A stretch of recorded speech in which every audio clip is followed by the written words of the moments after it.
नमस्कार, मैं देवदत्त त्रिवेदी आप सभी का हार्दिक स्वागत करता हूँ। आज हम एसएसबी इंटरव्यू यानी सर्विस सिलेक्शंस बोर्ड के इंटरव्यू के बारे में डिटेल में पढ़ेंगे। तो सबसे पहले एसएसबी इंटरव्यू जिसमें आपकी 15 कैरेक्टर ट्रेट्स यानी ऑफिसर लाइक क्वालिटीज जज की जाएगी, चेक की जाएगी।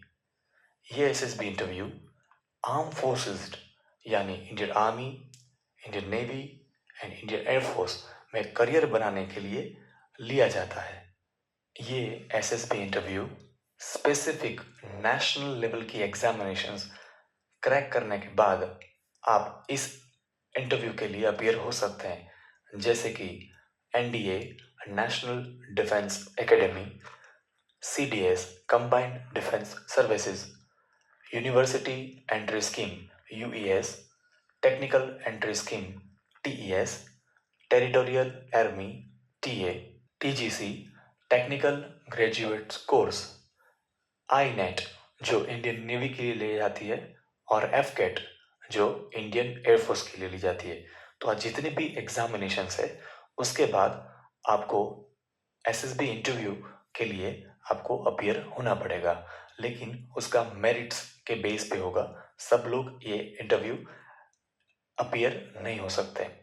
तो ये एसएसबी इंटरव्यू में कैंडिडेट जाने के बाद यानी अपीयर होने के बाद उसमें 5 दिन का टेस्ट होगा, मतलब 5 दिन तक एग्जामिनेशन होगा और उसी 5 दिन में आप में 15 ऑफिसर लाइक क्वालिटीज या फिर 15 कैरेक्टर ट्रेट्स जज की जाएगी, चेक की जाएगी। ये 15 ऑफिसर लाइक क्वालिटीज 3 क्राइटेरिया के बेस पे चेक की जाती है।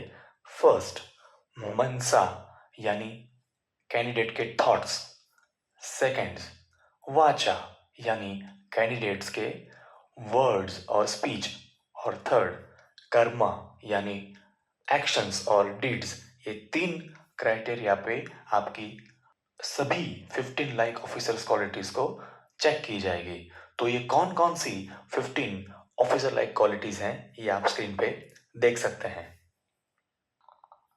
ये 15 ऑफिसर लाइक क्वालिटीज सिर्फ डिफेंस फोर्स को ज्वाइन करने के लिए ही हेल्पफुल नहीं है, लेकिन हमारी पर्सनल लाइफ में भी बहुत सारा हेल्पफुल है। इसीलिए हमें अपनी पर्सनालिटीज में ये सब यानी 15 ऑफिसर लाइक क्वालिटीज इनकलकेट करना बहुत ज़रूरी है। तो सबसे पहली है इफेक्टिव इंटेलिजेंस, यानी आपके डे टू डे रूटीन में कोई भी कॉम्प्लेक्स सिचुएशंस का सामना करना पड़ेगा या फिर करते हैं, तो आपके पास जो भी अवेलेबल रिसोर्सेज होते हैं उस रिसोर्स का महत्तम उपयोग करते हुए आप बेस्ट पॉसिबल सॉल्यूशंस किस तरह से निकालते हैं उसी को कहते हैं इफेक्टिव इंटेलिजेंस। उसके बाद है रीजनिंग एबिलिटी, जिसमें कैंडिडेट को अपनी लॉजिकल थिंकिंग और रैशनल थिंकिंग को डेवलप करना होगा। तो उसका मीनिंग क्या होता है?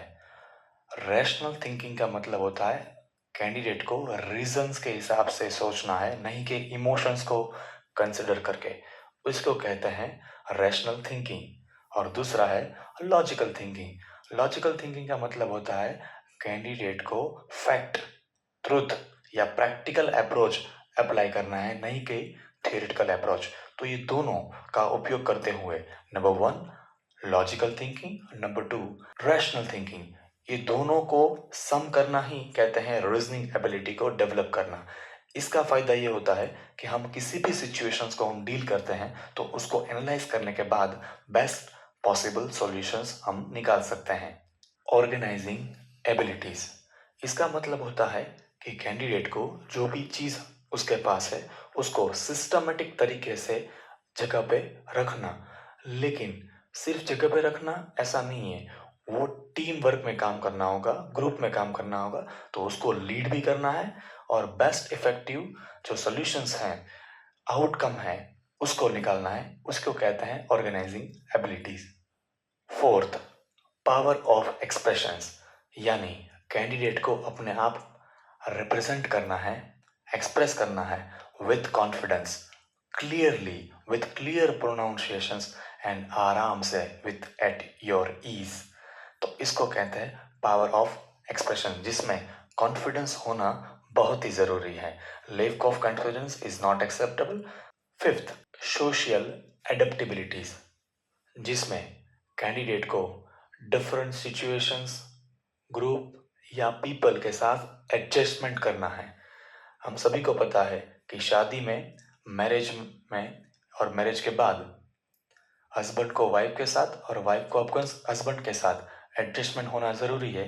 उसी तरह ये ऑफिसर लाइक क्वालिटीज़ में हमें अपने आप को इस तरह से मोल्ड करना है कि चाहे किसी भी सिचुएशंस हो, ग्रुप हो या पर्सन हो, उसके साथ एडजस्टमेंट होना है, यानी उसके साथ रिलेशंस बिल्टअप करना है, तो जिससे हम टीम वर्क के साथ डिजायर ऑब्जेक्टिव अचीव कर सकते हैं। सिक्स्थ, कोऑपरेशंस, जिसमें कैंडिडेट को ग्रुप में पार्टिसिपेट होना है और फुल टीम स्पिरिट के साथ जो भी टास्क असाइन किया गया है वो इफेक्टिवली परफॉर्म करना है।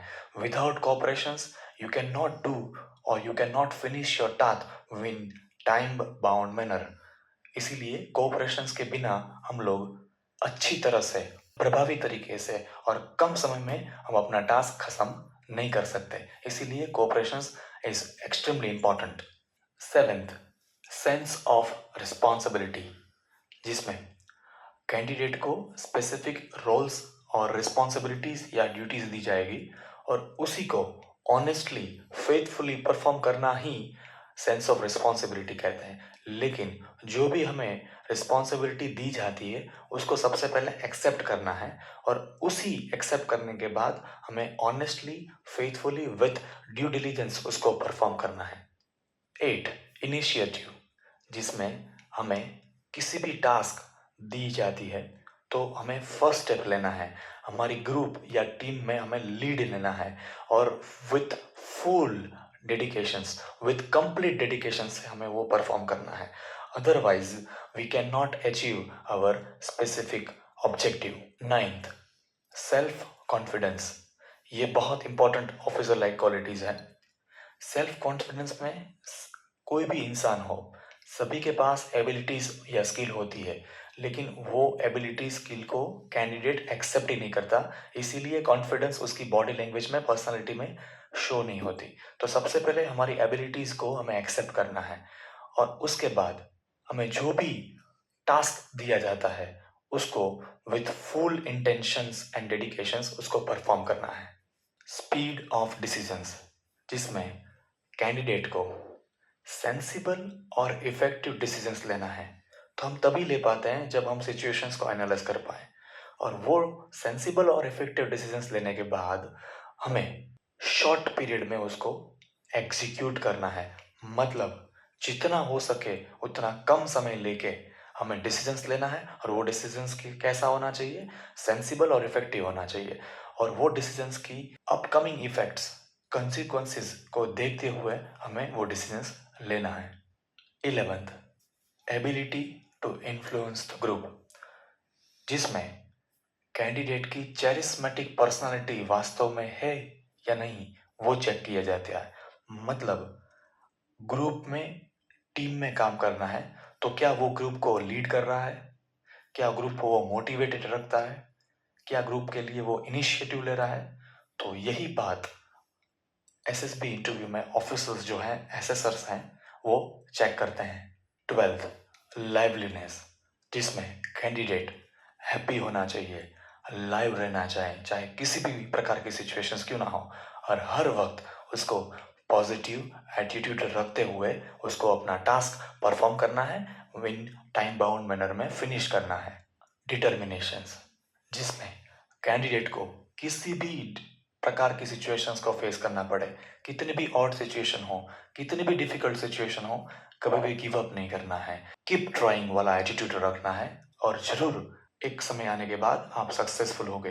Without determinations candidate can not achieve और finish the task in time bound manner. इसके लिए कभी भी उसको गिव अप करना नहीं है। 14th, करेज, जिसमें कैंडिडेट की ब्रेवरी, मतलब बहादुरी चेक की जाती है।